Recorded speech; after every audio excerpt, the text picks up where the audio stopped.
Siapa itu Pangeran Diponegoro? Santri itu anaknya Mbah Mengkubuwono II dari istri Pacitan. Santrinya Ki Hasan Besari, Tegalsari Ponorogo.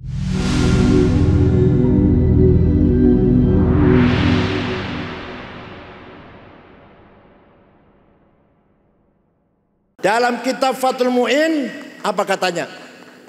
Wadaf'u dharari ma'sumin musliman kana au ghaira muslim bil it'ami wal iksa'i wal iskan wa thamanid dawa'i wa ujratit tamrid. Pak Wakil Bupati, pemerintah negara harus memberi perlindungan kepada seluruh warga bangsa yang baik-baik, maksum, yang baik-baik, bukan penjahat, agamanya apapun, musliman kana au ghaira muslim, agamanya Islam atau non muslim, asal orang itu baik-baik. Apa perlindungan Pak Wakil Bupati? Kata Fathul Mu'in, bil it'ami, cukup pangan, wal iksa'i, cukup sandang, wal iskani, papan tempat tinggal, wa thamanid dawa'i, dan kesehatan. Jadi kewajiban pemerintah melindungi warga negara yang baik-baik, muslim non muslim, Islam, Katolik, Kristen, Hindu, Buddha, Konghucu, Sabto Darmo, Darmo Gandul, Gotoloco, Sambelun, Parpalin, Subud, Kaharingan, Kapitayan, Sunda Wiwitan, Karuhunan. Apalagi? Harus dilindungi oleh pemerintah. Apa dilindungi? Dengan mencukupkan, menjamin pangan, sandang, papan, kesehatan. Kalau ada di Cilacap satu orang baik-baik, orangnya baik, satu orang warga Cilacap mati kelaparan, dosa semua kita ini. Nomor 1 bupati yang dosa, nomor 2 PLTU, nomor 14 ketua NU.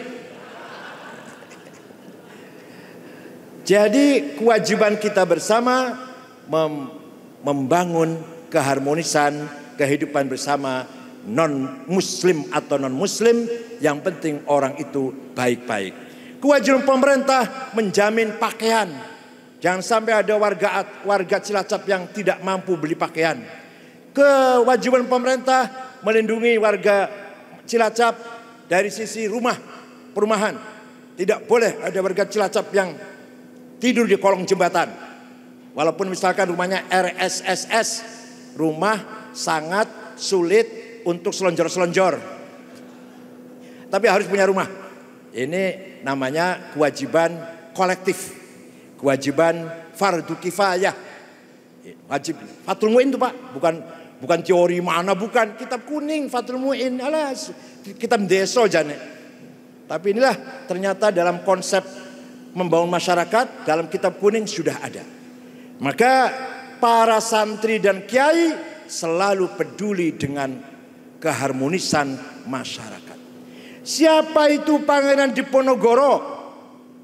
Santri itu anaknya Mbah Mengkubuwono II dari istri Pacitan. Santrinya Ki Hasan Besari, Tegalsari Ponorogo. Hatam Quran dan ngaji takrib Fathul Qorib, nulis tangan sendiri. Masih ada bukunya di Kedu, adanya tulisan beliau di Kedu.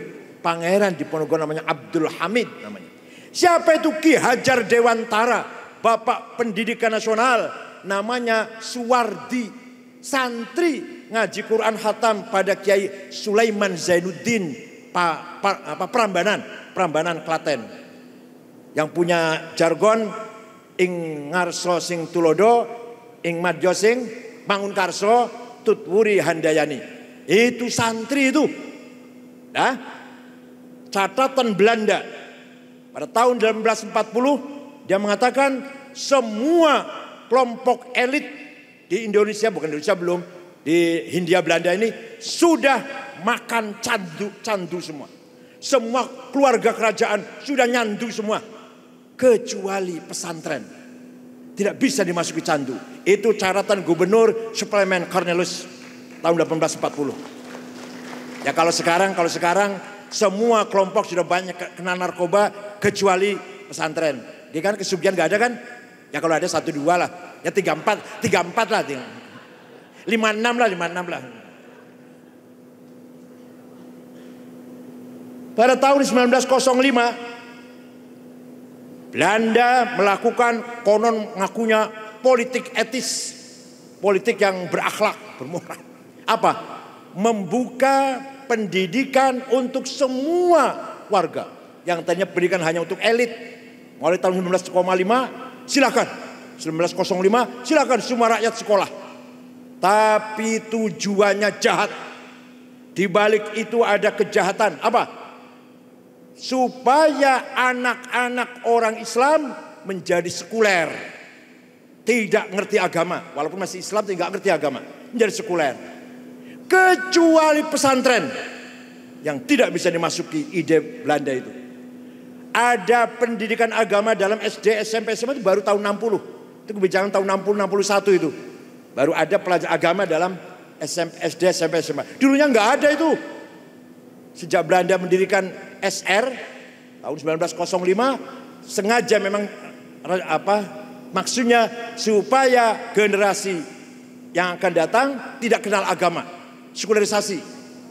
Itu nanti ditentang oleh Ki Hajar Dewantara yang menentang itu.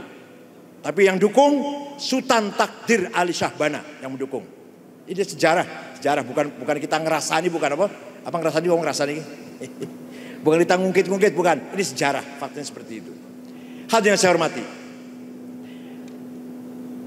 Pertama kali utusan negara Tiongkok, Mongol sih, yang datang ke Jawa namanya Mengki. Muslim, agama Islam.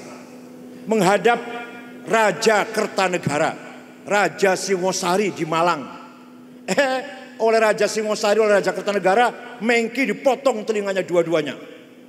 Pulang lapor pada rajanya, akhirnya Raja Cina, Raja Tiongkok, Mongol, kirim pasukan 20.000 akan balas dendam. Sampai di Singosari, di Malang itu, Malang sekarang. Sampai di sana Kertanegaranya udah mati. Kerajaan Singosari udah bubar. Bubar sudah dikalahkan oleh Jayakatwang Doho Kediri yang mengalahkan. Jumpa dengan pemuda, rupanya pemuda dari Jawa Barat, dari Cirebon lah kira-kira. Namanya Raden Wijaya. Kalau dari Jawa Tengah, Jawa Timur, Wijoyo. Ini kira-kira dari Cirebon lah. Ketemu jumpa pemuda namanya, kalau dari Surabaya, Wijoyo itu pasti. Ini Wijaya kok namanya. Raden Wijaya, pemuda masih. Kata Raden Wijaya, Bapak-bapak kesini mau balas dendam Singosari kan? Iya, sudah gak ada. Dikalahkan oleh Jayakatwang Raja Doho Kediri. Jadi kalau mau balas dendam, ayo kita serang Doho. Ya ayo, nurut tentara Cina itu, tentara Tiongkok. Maka Doho diserang atas provokasi dari Raden Wijaya. Doho kalah, berdirilah Majapahit. Itu pertama kali Raden Wijaya. Tidak lama, entah kenapa, dengan pasukan Tiongkok ini ada konflik Raden Wijaya ini. Yang melawan diusir sebagian ke Kalimantan Barat, Singkawang, sebagian ke Sumatera Selatan, ya Palembang. Orang Palembang sipit-sipit lah kira-kira itu.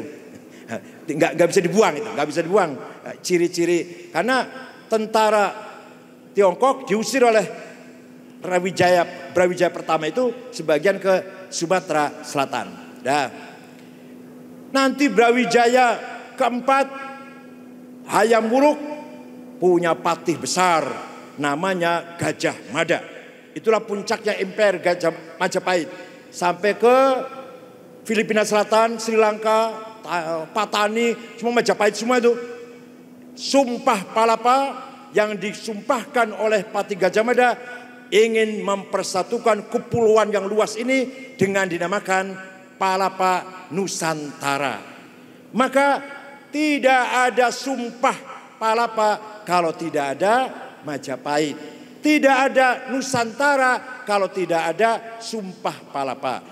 Dari sumpah Palapa Nusantara itulah yang menginspirasikan Sumpah Pemuda tahun 28 yang digagas oleh para pemuda-pemuda nasionalis, aktivis. Terjadilah manifestasi politik kebangsaan, satu bangsa, satu nusa, satu bahasa. Dari situ semangat proklamasi 17 Agustus 45. Jadi kalau diurut begini Bu, kalau diurut nih. Tidak mungkin ada proklamasi 17 Agustus 45 kalau tidak ada Sumpah Pemuda. Tidak ada Sumpah Pemuda kalau tidak ada Sumpah Palapa. Tidak ada Sumpah Palapa kalau tidak ada Majapahit. Tidak ada Majapahit kalau tidak ada pasukan dari Cina. Kesimpulannya, tidak akan ada Indonesia kalau tidak ada Cina. Kesimpulannya. Setuju silahkan, enggak apa-apa, ini teori saya kok. Setuju silahkan, enggak apa-apa. Satu lagi, dongeng nih, satu lagi. Tahun 1410 ada seorang ulama dari Tiongkok namanya Syekh Hasanuddin di Rengas Dengklok, Kerawang, ngajari Quran, maka disebut suaranya enak, maka disebut Syekh Kuro. Kuro itu qori, pembaca Quran. Kayak tadi baca Qurannya enak tadi. Nah, Raja Siliwangi mendengar ada agama baru, marah, berangkat ke utara. Siliwangi kan dari Ciamis lah, kira dari Kawali situ. Berangkat ke utara, mau bunuh itu. Sampai di sana, sampai di Rengas Dengklok, ada santrinya Syekh Kuro sedang baca Quran, suaranya enak, lagunya enak, orangnya kutilang, kuning, tinggi, langsing. Ini sulit carinya, di Cilacap sulit ini. Kalau kebalikannya banyak, kebalikannya kuning banyak, sebaliknya langsing banyak, sebaliknya tinggi banyak. Yang kutilang yang sulit. Jadi Raja Siliwangi namanya Subang Larang namanya. Anaknya Ki Gede Tapa, Ki Gede Bandar Pelabuhan, bapaknya. Itu Prabu Siliwangi setelah lihat Subang Larang yang cantik itu, suaranya enak itu, jangankan mau bunuh, malah klepek-klepek, langsung lamar. Ya silahkan masuk Islam, gak apa-apa. Nikahlah Raja Siliwangi Prabu Kuncaningrat dengan Subang Larang, masuk Islam. Tapi Islamnya gak semangat. Nanti yang semangat anaknya, punya anak pertama namanya Prabu Kian Santang atau Syekh Rahmatullah, kuburnya di Gunung Godog, Garut, yang mengislamkan seluruh Jawa Barat.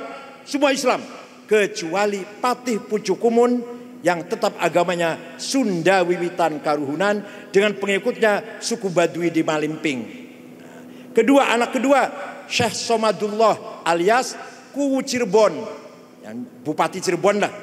Yang terakhir perempuan anaknya namanya Rara Santang atau Syarifah Mudaim, dinikah oleh Habib dari India namanya Abdullah Azmat Khan. Nanti punya anak Sunan Gunung Jati, Syarif Hidayatullah, Sunan yang di Cirebon itu. Itu ibunya cucu Prabu Siliwangi. Kalau dari ayahnya turunan Nabi Muhammad datang dari India. Itu ceritanya seperti itu. Maka Jawa Barat semuanya masuk Islam gara-gara kutilang. Gak ada kiai kok masuk desa takbir, gak ada kiai masuk desa dakwah ngajak Islam takbir, gak ada. Wali-wali itu gak begitu cara dakwahnya. Cheng Ho datang, namanya Ma Zeng He, Matu Muhammad, Ma Zeng He, itu dari Nansing, kuburannya di Nansing kuburannya. Saya pernah ke sana. Cheng Ho datang 7 kali membangun ke Nusantara ini, membangun kota Semarang. Kemudian sowan ke Gunung Jati, menghadap Sunan Gunung Jati. Rombongannya ada yang cantik, namanya Ontin, dinikah oleh Sunan Gunung Jati. Nah, istri tuanya namanya Nyai Atikah, putrinya Raden Fatah, Raja Demak. Cemburu istrinya tuanya ini, dapat istri Cina putih, barangkali kuning lah. Istrinya cemburu, akhirnya dipindah ke selatan. Istri muda ditaruh di 30 km selatan Cirebon. Punya anak cucu kuning-kuning, maka disebut Kuningan. Nah, itu turunan Ongtin. Banyak cerita begini, banyak sekali. Satu lagi terakhir nih. Raja Brawijaya V Kertabumi. Istrinya 600 istrinya. Kurang lebih 600 istrinya. Salah satu istrinya muslimah dari Cina, namanya Subanci. Orang Jawa panggilnya Dewi Retno. Punya anak laki-laki namanya Jinbun, nama Cinanya. Nakal. nakal diusir dari istana. Diusir, nggak disenangi keluarga istana, diusir. Keluar dari istana Majapahit, belok ke timur, jalan ke timur, jumpa Syekh Rahmatullah alias Sunan Ampel bin Ibrahim Samarkandi. Bapaknya datang dari Samarkand, Persia, membawa anak dua, Ali Murtado dan Rahmatullah. Masuk Islam si Jinbun, diganti namanya Abdul Fattah. Tidak lama setelah khatam Quran 5 tahun lah, 5 tahun belajar Islam, hafal Quran, permisi pada gurunya, Syekh, saya akan mendirikan kerajaan Islam. Ya silakan, silakan. Tidak lama berdirilah pertama kali kerajaan Islam di Jawa, Demak Bintoro. Rajanya Abdul Fattah alias Jinbun, ibunya namanya Subanci atau Dewi Retno. Bapaknya kaget anak jadi raja Islam. WA anak satunya, yaitu Raja Palembang, Raja Kukang. Dulu namanya Kukang Palembang itu Pak. Kukang bahasa Cina artinya pelabuhan besar maknanya. Sebelum nama Palembang. Raja namanya di sana Aryadillah, agamanya Hindu.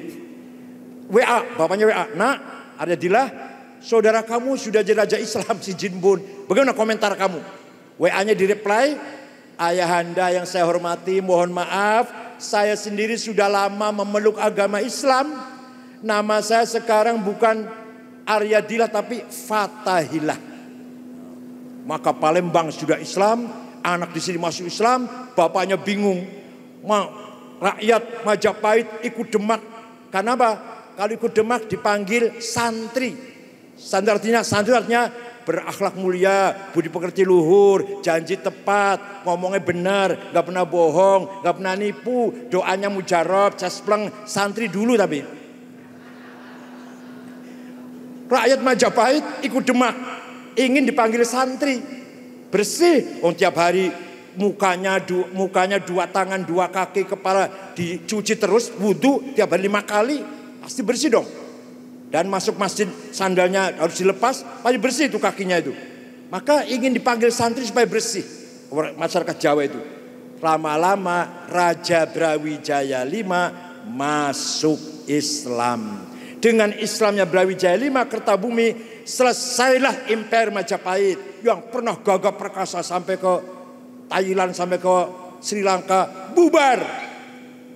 Tanpa diperangi, tanpa diteror, tanpa dipaksa. Apa kata orang Jawa? Surodiro Joyoningrat lebur dening pangastuti. Kehebatannya orang Jawa kalah oleh doanya santri. Santri dulu lagi. Santri sekarang doanya drobos. Karena keseringan bikin proposal. Maka doanya drobos itu.